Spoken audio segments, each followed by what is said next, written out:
दर्शन करा दे। लेकिन मैया को इतना डर है, जिस दिन से पूतना उठा करके मेरे प्रभु को ले गई, उस दिन से मैया ने अपने लाला को किसी को दिखाना उचित नहीं समझा। मैया कहने लगी, बाबा तू चाहे कछु कर, लेकिन मैं तुझे अपने लाला को नहीं दिखाऊंगी। महाराज भगवान भोले बाबा विचार करते हैं, कहते हैं, हे गोविंद, तुम्हारे दर्शनों की अभिलाषा लेकर के मैं आया हूँ और आप मुझे दर्शन भी नहीं देते। मैया ने कहा कि तुम यहाँ से चुपचाप चले जाओ, जो भी दक्षिणा चाहिए ले लो, लेकिन लाला को देखने की बात बिल्कुल ना करो। भगवान भोले बाबा को मैया ने लाला को नहीं दिखाया, और जब नहीं दिखाया तो भगवान भोले बाबा वहीं गोकुल की गलियों में आगे को बढ़ गए।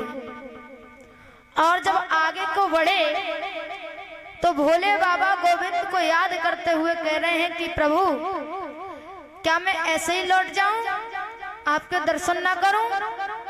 कितनी दूर से आया हूं आपके दर्शन करने के लिए, और आप कोई लीला ऐसी कीजिए जिससे मैया मुझे आपके दर्शन करा दे। किसी भी प्रकार से मुझे आप अपने दर्शन दे दो प्रभु, बड़ा व्याकुल हूं आपके दर्शन करने के लिए। तो उसी समय महाराज भोले बाबा जो थे, जब आगे बढ़े, इधर मेरे प्रभु भगवान मुरली मनोहर जो बाल रूप में हैं, जोर जोर से रोने लगे। जब जोर जोर से रोने लगे तो मैया यशोदा जो थी बड़ी परेशान हुई। मैया ने विचार किया कि आखिर ये रो क्यों रहा है, रोने का क्या कारण है इसका। महाराज मैया हर तरीके से प्रयत्न करती है कि किसी प्रकार से मेरा लाला जो है चुप हो जाए।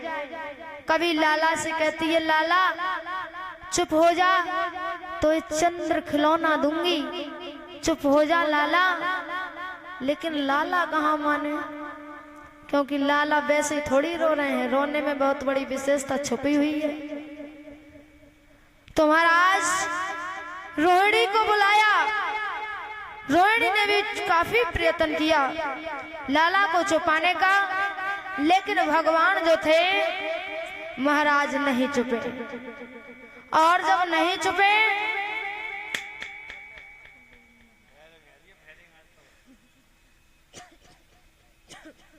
तो उसी समय मैया ने विचार किया कि आखिर ऐसा हुआ क्या कि लाला इतना रो रहा है कि चुपने का नाम नहीं ले रहा, ऐसा तो कभी हुआ ही नहीं। तो रोहिणी ने कहा, कहीं कोई आया तो नहीं था। जवाब दिया, एक बाबा आया था, बार बार कह रहा था कि लाला के दर्शन कराओ, किंतु मैंने उसे लाला के दर्शन नहीं कराए। तो जवाब दिया, वापस चला गया था। गोकुल की स्त्रियां इकट्ठी हो गईं। जवाब दिया, ऐसा तो नहीं है, कहीं किसी ने लाला को कुछ कर दिया हो, क्योंकि हमारी माताएं बहनें इस बात में बड़ी आगे हैं, अंधविश्वास में बहुत जीती है ना।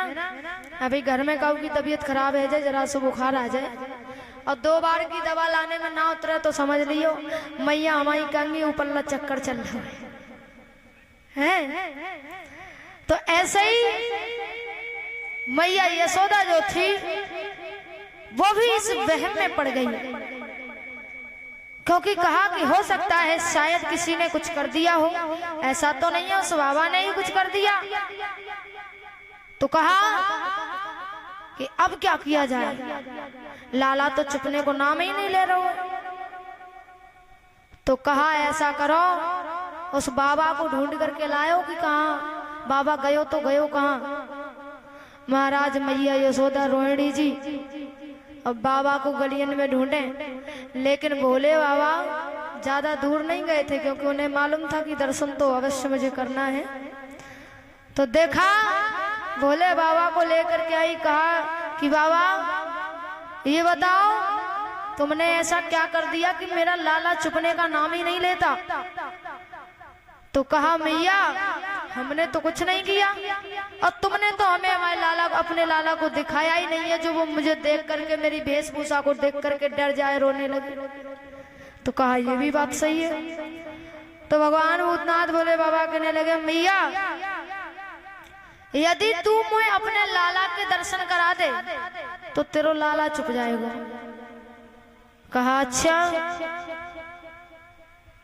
कहा देख मैं दिखा तो दूंगी लेकिन मुझे भय है, मुझे डर है, कहीं ऐसा ना हो कि मेरा लाला तुझे देखने के बाद में और भी ज्यादा रोने लगे।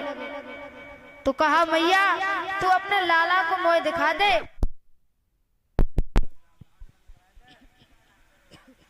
श्री राधे। कहा कि अपने लाला को मुझे दिखाई दे और मैं यहाँ से चलो जाऊंगा।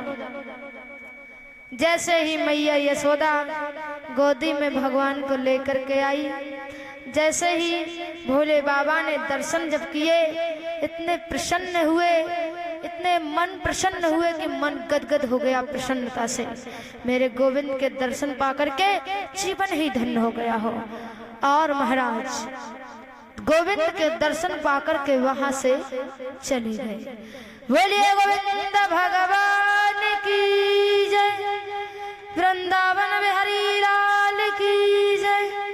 आइए एक भगवान का भजन।